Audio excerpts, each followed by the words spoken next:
जिद्द, मेहनत आणि अभ्यासपूर्ण नियोजन यातून उभारी घेत सिंधुदुर्ग जिल्ह्यातील सांगवे गावातील रायमन गोन्साल्विस यांनी आपले वराह पालनामध्ये एक वेगळी ओळख निर्माण केली आहे.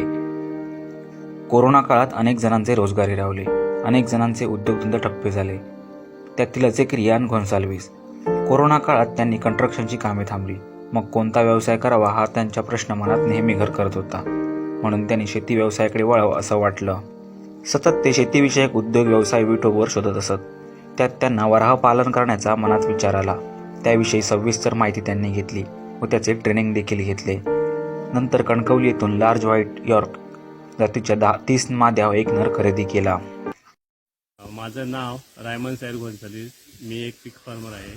मी कोरोनाच्या काळामध्ये व्यवसाय काही नसल्यामुळे व्यवसाय काय करावा म्हणून मोबाईल बघता बघता व्हिडिओवरती एक सुअर पालनाचा पिग फार्मिंग हा व्यवसाय मला चांगला वाटला. म्हणून त्या व्यवसायात मी माहिती घेऊन थोडीशी ट्रेनिंग घेऊन हा व्यवसाय करावा असं वाटला आणि मग तो ट्रेनिंग घेऊन मी व्यवसाय सुरू केला.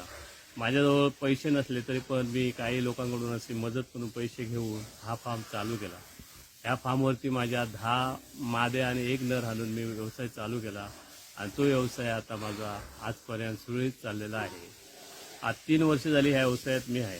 मला कोणत्याही प्रकारची अडचण आली नाही, कारण मी स्वतःहून त्यांची ट्रीटमेंट वगैरे औषधं देणे, काय बिमारी आल्यास त्याच्यावर काहीतरी उपचार करणे हे स्वतःहून शिकल्यामुळे मला कोणत्याही गोष्टीची जसं डॉक्टर वगैरे आणायची आवश्यकता पडत नाही.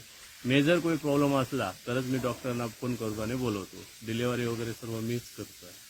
तेव्हा हा व्यवसाय एवढा चांगला आहे की मला वाटलं की आपल्या यूथ लोकांनी ह्या व्यवसायात उतरावं आणि हा व्यवसाय करावा. खरंच ह्या व्यवसायामध्ये आपल्याला कोणतेही म्हणजे पैशाच्या बाबतीत कुणाच्या मागून फिरायची गरज नाही, काय नाही. लोक इथं आपल्याला पाहिजे म्हणून येतात. एवढं गिराईक आहे ह्या मालाला. हा माल गोव्याला जातो, गोव्याला त्याला चांगला रेट मिळतो, मार्केट आहे. त्यामुळे इथं कोणताही प्रॉब्लेम नाही हा व्यवसाय करण्याकरिता. तेव्हा सर्व युवकांनी ह्या व्यवसायामध्ये यावं आणि हा व्यवसाय करावा असं मला. हा व्यवसाय माझा ड्रायफ्रूटवरती आहे. मी मका, सोयाडीओसी वगैरे असं वापरून हा ड्रायफ्रूट करून मी हा व्यवसाय चालू केला आहे. मी हॉटेल वेस्टेज वगैरे वापरत नाही. आपल्या सिंधुदुर्गात काही फार्मर आहेत हॉटेल वेस्टेजवरती काम करतात, त्यांना ते परवडतं, कमी पैशात मिळतं म्हणून ते करतात. पण मी त्या ह्याच्यात काम करू शकत नाही त्या क्षेत्रात, म्हणून मी या ड्रायफ्रूटवरती काम करावं असं मी विचार करून ह्या कामावरती माझं काम चालू आहे आणि हे चांगल्या प्रकारे चाललेलं आहे. चांगल्या रीतीने फार्म आमचं चालू आहे. माझ्या फार्मवरती 30 मादे आहेत आणि 3 नर आहेत.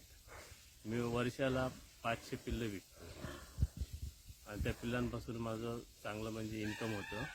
एक साधारण माझं 15-1 लाख 20 लाखापर्यंत टर्नओव्हर चालू आहे. आणि हे व्यवसाय करताना काहीच अडचणी नाहीत. थोड्याफार खाद्याचे फिडिंग चांगलं झालं, आपलं चांगलं ह्याच्यावरती फीडवरती काम केलं तर चांगलं आहे. रोगराई जनावरांमध्ये काही नाही. आणि एक नवीन युथ तरुणांना हे सर्व चांगलं हे आहे. जे ह्या क्षेत्रामध्ये आल्यावर फार्मिंग क्षेत्र हा कधी बंद पडणारा नाही. कोरोना येऊ नये, काही बी येऊ दे, बंद पडणारं क्षेत्र नाही. त्यांची विक्री पूर्णपणे ब्रीडिंगसाठी होते. सर्वसाधारण 4 महिन्याच्या गर्भधारणेनंतर 8 ते 14 पिल्लांना जन्म देते. या सर्व पिल्लांची परिसरातील वेगवेगळ्या वराह पालन करणाऱ्यांना ते विक्री करतात. ज्यात 2 ते 2.5 महिन्याचे सरासरी 15-20 किलो वजन असलेली पिल्ले 4 ते 6 हजारांना ते विकले जातात. कोरडी वैरण आणि वजन वाढ ड्रायफीड वराहांना दैनंदिन मका, सोयाबीन आणि विविध गुणधर्मयुक्त खुराक त्यांना दिला जातो. तसेच लसूण, घास देखील वैरणीत वापरला जातो. याचे कोरडा खुराक दिल्याने अपेक्षित वजन वाढ मिळून जाते. वराहातील लसीकरण फारशा काही आजारांना वराह बळी पडत नसल्याचे ते सांगतात. स्वाईन फ्लू, MMD यासारख्या 2 लसी त्यांना दिल्या जातात.